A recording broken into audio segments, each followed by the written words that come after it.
मुजफ्फरपुर के जाने माने मानवाधिकार अधिवक्ता एसके झा ने सहारा इंडिया के खिलाफ मोर्चा खोल दिया है। अब वे उन निवेशकों का मुकदमा मुफ्त में लड़ेंगे जो आर्थिक रूप से मुकदमा लड़ने में सक्षम नहीं है और जिन्हें निवेश की परिपक्वता अवधि पूरी होने पर भी सहारा इंडिया द्वारा परिपक्वता राशि का भुगतान नहीं किया जा रहा है।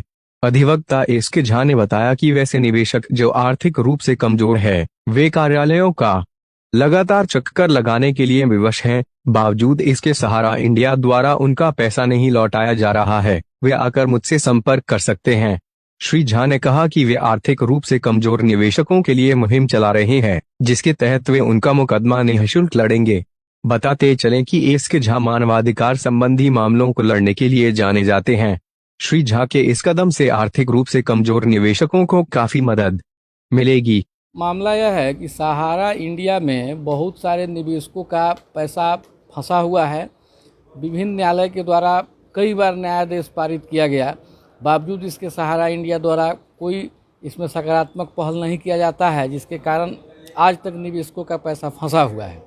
इसमें वैसे निवेशक जो काफ़ी गरीब हैं, पैसा एफोर्ड नहीं कर सकते हैं, खर्च नहीं उनसे हो पाता है, वैसे निवेशकों के लिए, जो गरीब निवेशक लोग हैं, वैसे निवेशकों के लिए हम लोगों ने एक मुहिम चलाया है कि हम लोग कंज्यूमर कोर्ट में उनका केस हम मुफ्त में लड़ेंगे और वैसे लोग हमसे आकर के संपर्क करें और advocate association civil court Muzaffarpur में आकर के जो भी हमारे निवेशक बंधु हैं वो लोग आकर के हमसे संपर्क करें और व्यक्ति जेन्युइन अगर हैं तो वो आकर के हमसे मिलें और उनका केस कंज्यूमर कोर्ट मुजफ्फरपुर में उनका हम मुफ्त में हम लड़ेंगे। अगर मुजफ्फरपुर के बाहर का भी कोई अगर मामला आता है, शिवहर का, सीतामढ़ी, मोतिहारी का, जो सटे हुए कनेक्टेड ज़िला हैं, इस ज़िला से भी कोई अगर लोग वैसे आते हैं जिनके पास में पैसे खर्च करने के लिए नहीं है, उनका केस हम बिल्कुल उनको मुफ्त में कानूनी जानकारी दिया जाएगा और उनका केस हम लोग बिल्कुल मुफ्त में हम उसका केस लड़ेंगे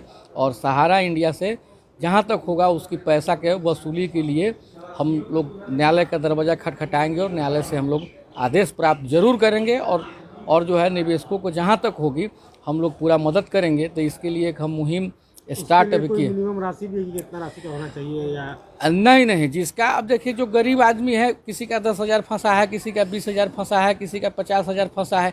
अब गरीब का तो उतना ही अमाउंट नहीं है, तो जो लोग केस दाखिल करने से उनको रिफंड मिल जाएगा। हाँ, केस दाखिल होगा तो कोर्ट का आदेश होगा तो निश्चित रूप से उनको पैसा मिलेगा। और अभी ऑनरेबल सुपीरियर कोर्ट का भी अभी आदेश आया है। कितना समय लगेगा? जैसे मान लीजिए कोई देखिए कोर्ट अगर नियमित रूप से अगर चलती है तो हम लोग 6 महीना साल भर तो समय हम लोगों को लेकर चलना पड़ता है, क्योंकि 1 महीना 2 महीना पर डेट आता है और कोर्ट बीच बीच में नियमित हो नहीं पाती है। तो अगर कोर्ट अगर नियमित अगर रहे तो 6 महीना साल भर सफिशिएंट होता है एक जजमेंट के लिए, खास करके ऐसी इस प्रकार के मामले के लिए। तो इसमें बहुत सारे ऐसे लोग हैं जो गांव के हैं, जिनको जानकारी नहीं है, पढ़े लिखे नहीं हैं, अब उनको पता नहीं है कि हम कहां पर अपील दायर करें। वैसे लोगों से मेरा अपील है आप लोगों के माध्यम से कि वैसे लोग हमारे सिविल कोर्ट कैंपस में एडवोकेट एसोसिएशन में आकर के हमसे मिलें, उनका केस जो है तो मुफ्त में हम लड़ेंगे। मैटर सहारा इंडिया का होना चाहिए, बाकी किसी का नहीं, क्योंकि सहारा इंडिया के विरुद्ध में हम लोगों ने यहाँ पर एक मुहिम चला रहे हैं और उस सहारा इंडिया में जितने भी निवेशक हैं जो गरीब हैं वो लोग आकर के मिले, उनका केस बिल्कुल हम फ्री में लड़ेंगे। मेरा परिचय हुआ एसके झा, मानवाधिकार अधिवक्ता, सिविल कोर्ट मुजफ्फरपुर।